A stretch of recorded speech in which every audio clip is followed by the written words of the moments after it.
how can you kind of hit each of these segments with your audience? And if it's not authentic, then don't do it. But there is a way to address the overwhelmed consumer, the influenced consumer, and the activist consumer in your marketing throughout everything that you do. Welcome to Thrive by Design, the podcast for ambitious, independent jewelry brands looking to profit from their products.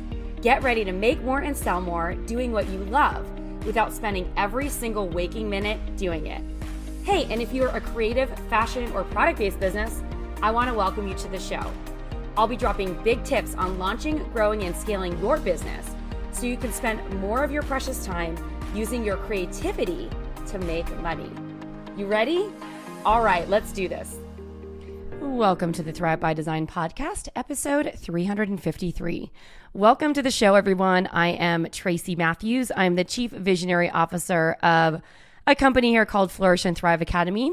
I'm the host of this show today, and today's a very special episode for a couple of reasons. Well, we are coming up on our 10-year anniversary. My co-founder, Robin Kramer, and I started this company in July of 2012, and now it's 2022. And this is my 10th birthday episode. So it's my birthday at the end of this week. My birthday's on May 21st, and I love celebrating birthdays. So it's one of my favorite things. And we're moving into and rolling into birthday season around here at Flourish and Thrive. So I wanted to record this episode for a very specific reason. First and foremost, we are just wrapping up our second iteration of the Jewelry Brand Makeover Bootcamp. And we got a lot of questions about brand positioning and all that stuff. So I think this is really important to be thinking about through the lens of how am I getting my products out there? And then the second thing is that we hosted a pricing and positioning workshop in April, I believe it was. And it was we got an amazing response. It was just an internal promotion, meaning we only shared it with people who were already on our email list. And it was one of our most popular internal promotions that we've had. So I'm going to be sharing a little bit about how you can get a brand new pricing and positioning guide. Well, maybe I should just do it right now. So every year for my birthday, I give away something for free that's awesome. And this year, we're putting together some of the core concepts from this pricing and positioning workshop that I did and delivering it in a free guide that you can download and reference for yourself. And so it's yours for free as my birthday gift to you. And I hope that you enjoy it. So all you have to do to grab that gift, it's really designed to help you talk about your work in a better way and to be able to position your brand so that you can charge a little bit more for what you do. I was scrolling through Instagram the other day and I came across this person who does some brand marketing for brands and stuff like that. And he's saying, the biggest reason why you're attracting cheap customers or you're getting price resistance for your products is because you don't know how to communicate the value of what you offer.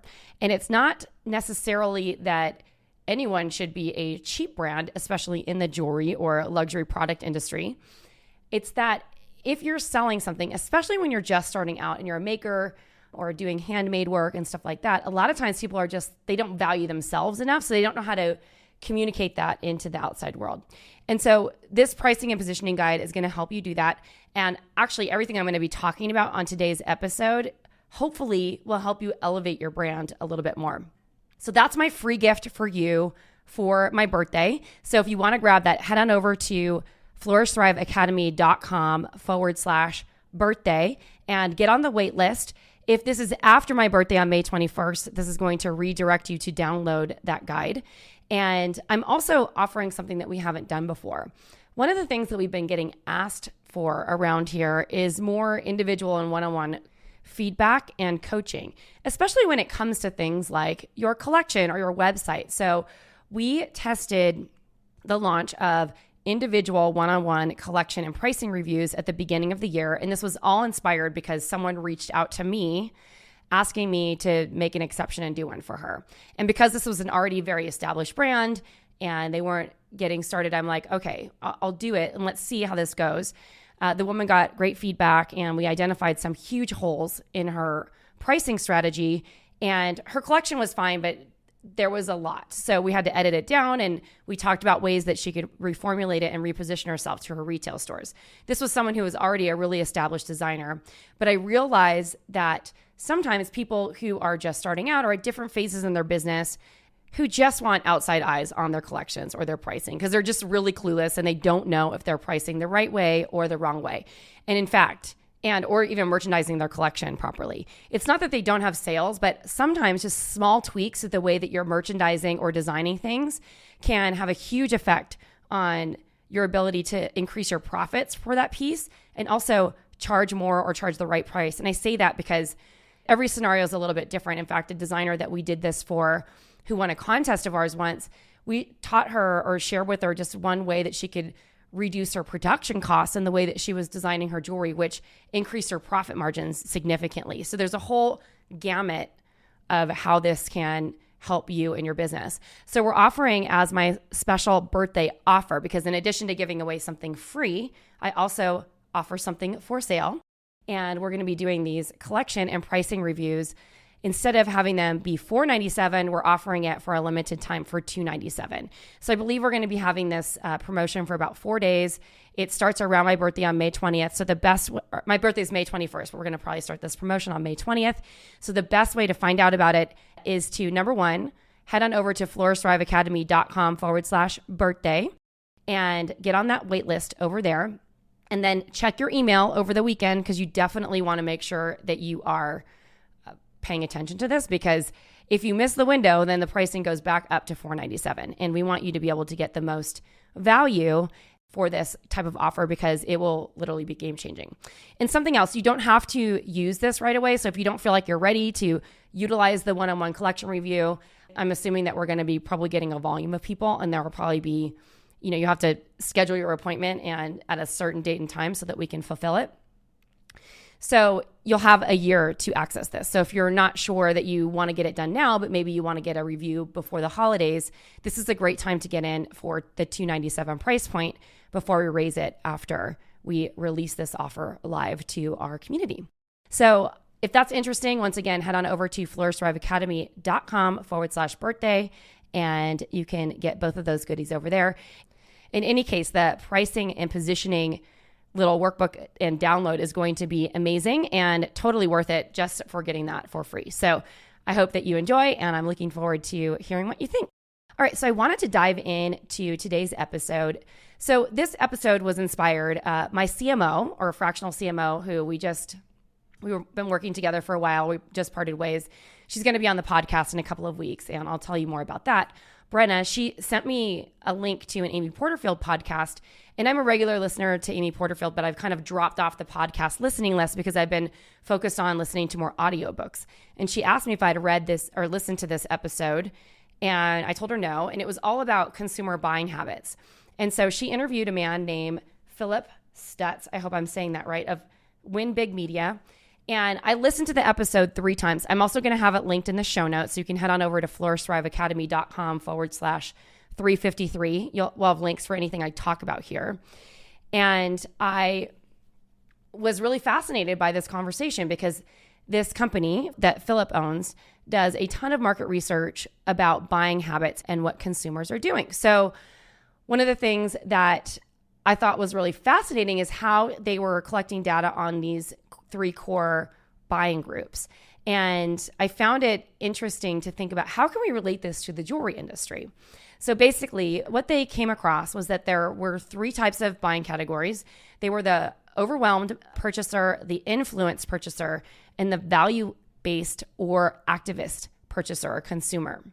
Now, I'm going to walk into what each of these things mean, but at the end of the day, I do want to make sure that I'm giving credit to the people where I've heard this information from, and I got all this information from the report that Phillip mentioned on Amy Porterfield's podcast. So if you want to download the report, you can head on over to the show notes, and I'll have a link right there where you can listen to Amy's episode 2.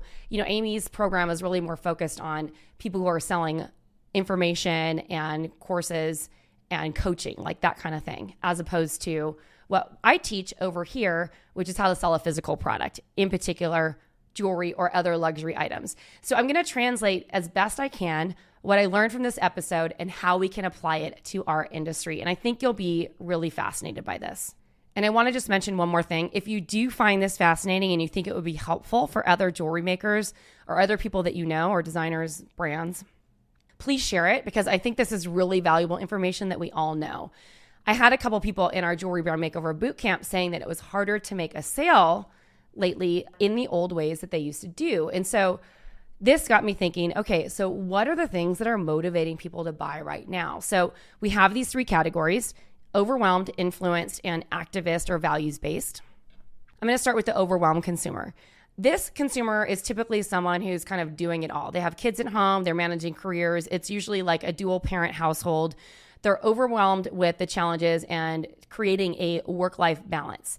They're making home renovations, they're buying or leasing a car, they might be refinancing their homes, and they're managing, I think this is a huge segment of my friends who are managing dealing with kids being in and out of schools, especially those that live in big cities like New York City and San Francisco. I know in most areas things have opened up and people are back in school, but people are still struggling, in these more urban areas.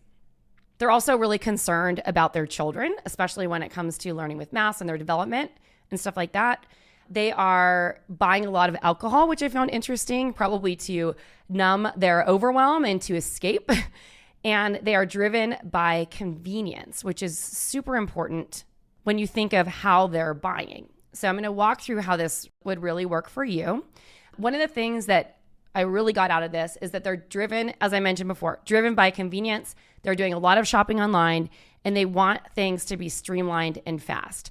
Now, they have a media consumption of social media, and they're also using streaming services because the main thing that this segment wants is to escape their regular lives.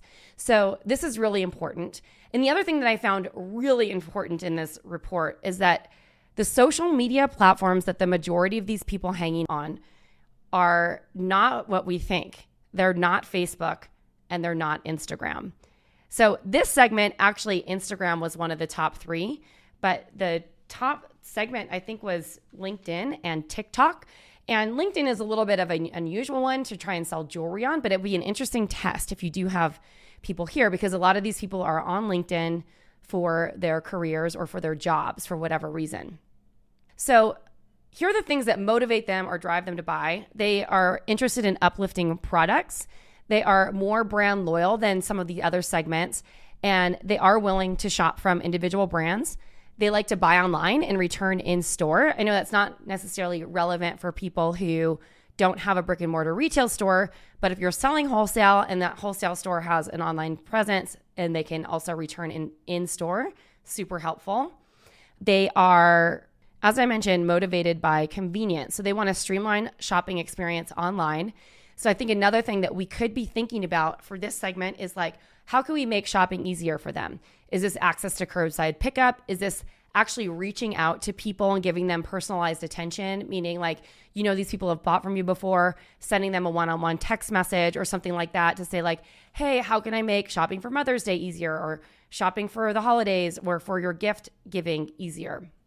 I think virtual shopping sessions or ways that they can connect through your website so that they don't have to, if they have questions, they can be answered really quickly. So I think having a chat bot or some sort of messenger component that is actually maintained can be super helpful to help conversions. And also, they want to be in and out quickly. They don't want to spend a lot of time buying. So the more that you can make this convenient and easy for them, the better. One thing that really comes to mind here is for anyone who sells to husbands or partners who are buying for their spouse or their partner, this is a great thing to think about. Like, what can you do to make things convenient? Now, in our Momentum retreat a couple of weeks ago, we had one of our students, or she was a graduate who was invited back to join the retreat because we allow our students to come back and pay for a seat. Joya, she was sharing her wish list strategy and how she markets to husbands and does this Wine and Wishes event. And it's amazing because it helps build her whole pipeline for the holiday season. And so if you're thinking about like, if this person is buying jewelry for someone else, like how could you make the experience for them a lot easier? So some of the ways to get in front of them would be through targeted social media on the platforms that they're actually shopping on. And the other thing is that the messaging should be surrounding escapism, ease of purchase, taking their mind off of their reality, and anything that's going to alleviate their day-to-day stress. So here's how I would think about using this in your jewelry brand for marketing. How can you use elements of the buying experience as an escape? So maybe this is images of travel, maybe it's organization or order, anything that you can show like add value and how they can maybe travel with their jewelry, or how they can organize in their home, because remember, they're doing a lot of home improvements, or how you can feature the jewelry in a way that is organized in your marketing. Anything that's going to make it feel less stressful. And then I think another thing too is like, think about how your jewelry could impact someone's emotional state, right? So if you have a brand, let's say that has healing gemstones, you can market the gemstones in your jewelry as a, healing property. How can you sell the benefits of those gemstones in the pieces of jewelry that you're selling? Like maybe the bracelets offer calm and relaxation. Or maybe you show them how they can use this as escapism for a date night. These people are young parents oftentimes, and they don't have a lot of time to get away from their kids. So maybe there's a way that you can show them, bring the date night in home. Or maybe it's a way to kind of bring the romance back with your jewelry.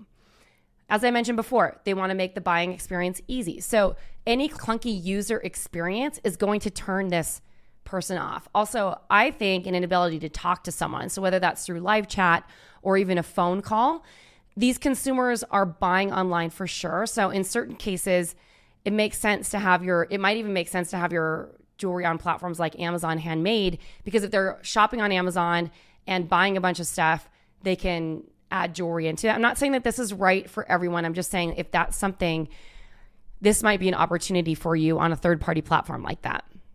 And one of the reasons, I keep saying this, make the buying experience easy. One of the reasons why I love the Shopify platform, and please take note of this if you are not on Shopify yet. We have a Shopify free trial. You can head on over to flourishthriveacademy.com/Shopify and grab that free trial. I'll also have a link in the show notes if you're driving or something. So you can head on over to flourishthriveacademy.com/353 and look at the show notes links. But the reason why I love it when any seller is on Shopify or any business is on Shopify is because all I have to do is enter my email address that I've used for all the other Shopify orders I've had.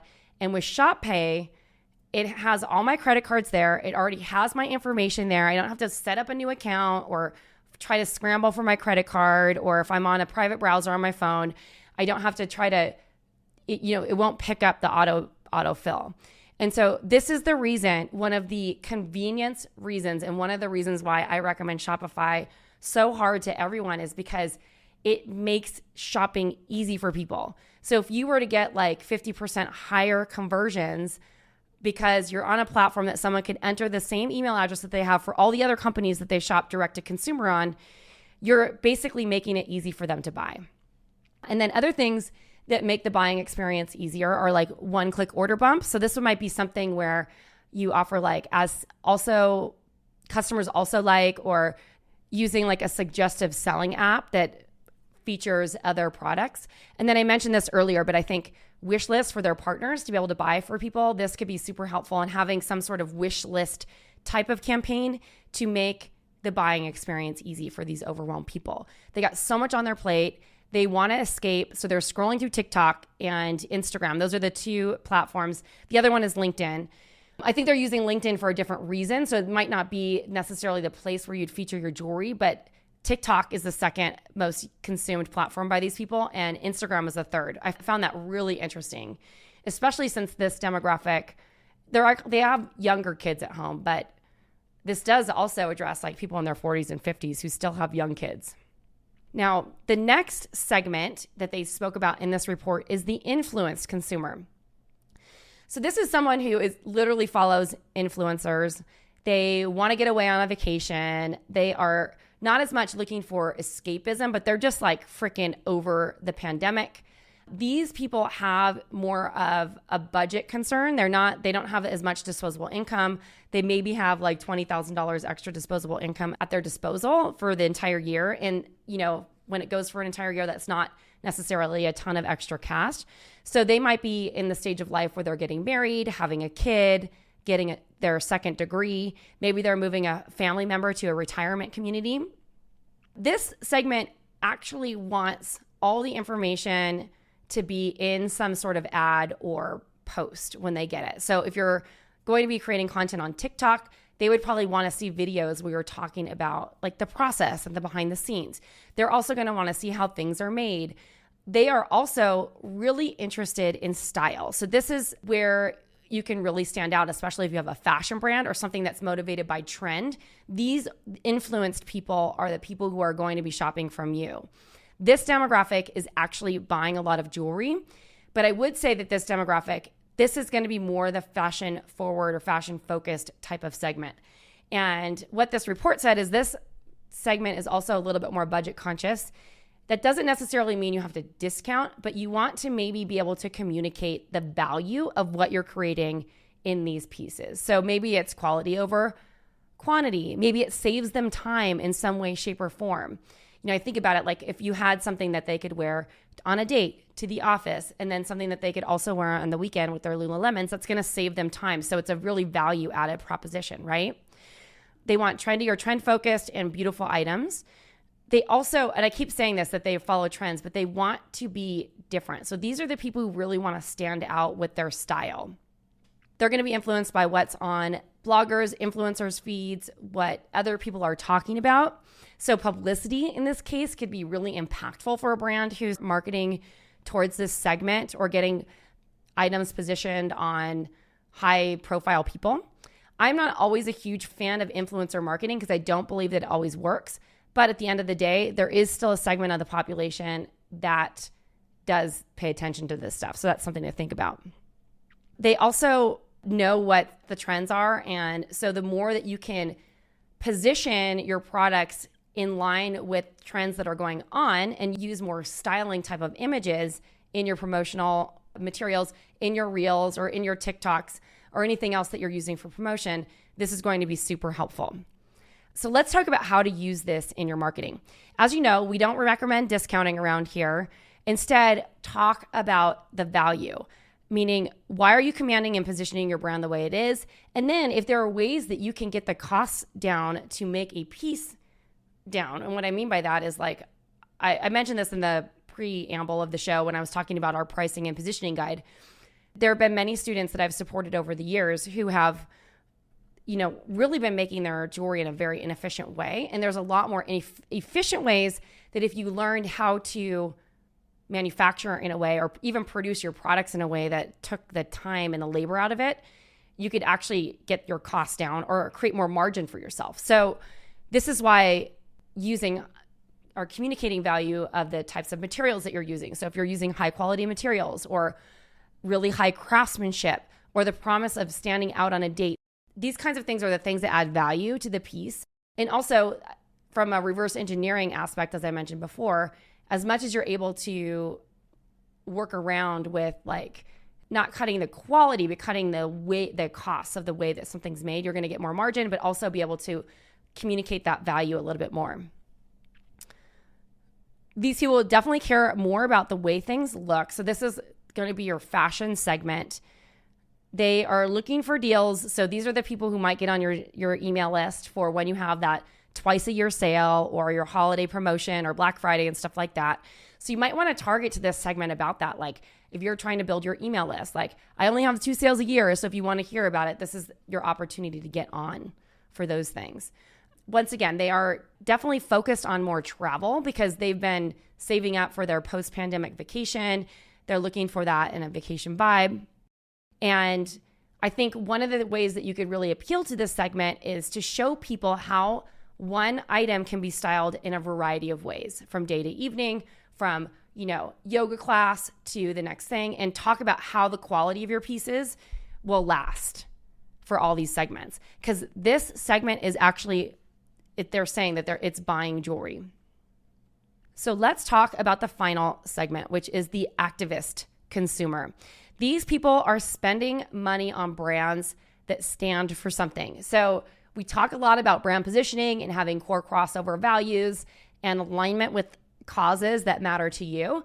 Now, not every brand out there, not every jewelry company is going to be an activist brand. So maybe this isn't your customer. Maybe it is. You don't know until you really lean into it. These kinds of people are really looking for things to align with. Maybe they're social justice warriors. We don't know. They want to leave the world a better place than where it started. They might be looking for a job, starting a business. They might have teenagers at home, or they might also be adopting a pet. Sustainability is huge for these brands, and it really is an impact on their buying decisions. So this segment of the population, for all you people promoting and selling sustainable or recycled jewelry, this is where it leans in. But it's so much more than just having the generic lingo about sustainability. It's like, what causes are you aligned with? So are you giving a portion of your proceeds to a charity at the end of the year that means something to them? Are you positioning your brand in a way that is going to, align with the values that matter to these people?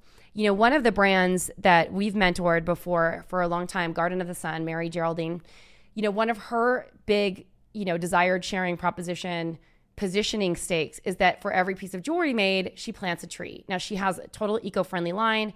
Everything's produced in Bali. She was a, sustainability consultant for many years. Everything that she does is aligned with the message of her brand. And that is why her business is scaling.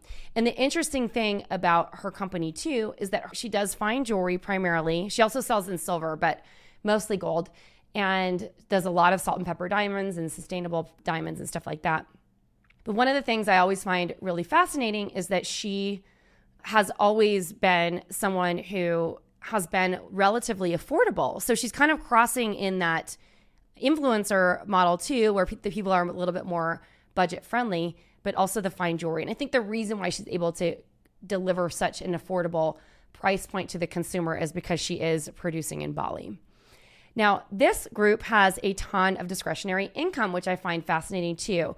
Most of them have more than $100,000 per household of discretionary income.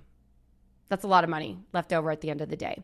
So one of the things about this segment, along with the other segments too, is that activism isn't necessarily social justice. There are a lot of different types of causes out there that have like an activism vibe. So if you have something like, for instance, on the other end of the spectrum, I know when most people think about activism, they think about, some of the things that have come up over the past coming years with the pandemic, like more left-wing causes. But I also see it on the other end of the spectrum. So if you have a religious brand and you want to leave the world a better place because of peace, joy, and love and all this stuff that handles your connection to God or with Jesus or with whatever you believe, right? This is another way to position activism into your brand. Also, if you have a families-based brand that's really centered around a strong family unit, the first person who comes to mind when I think of this is Erin Pelicano, who designs intergenerational jewelry for mothers, grandparents, and daughters and kids and all those things. So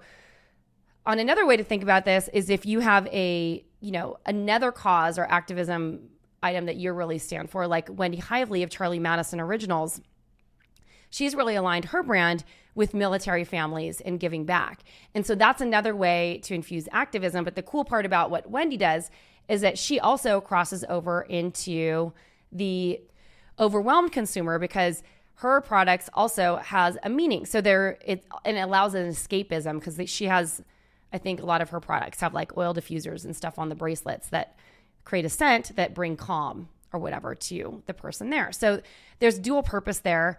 So activism isn't just for, certain types of causes, which might be the thing that comes to mind, like global warming or sustainability and stuff like that. There's a lot of ways that you can use activism and appeal to those kinds of consumers in your marketing, depending on what you stand for. So align your jewelry with values and social causes that are authentic to you and your customers. This is how you're going to reach them in your marketing.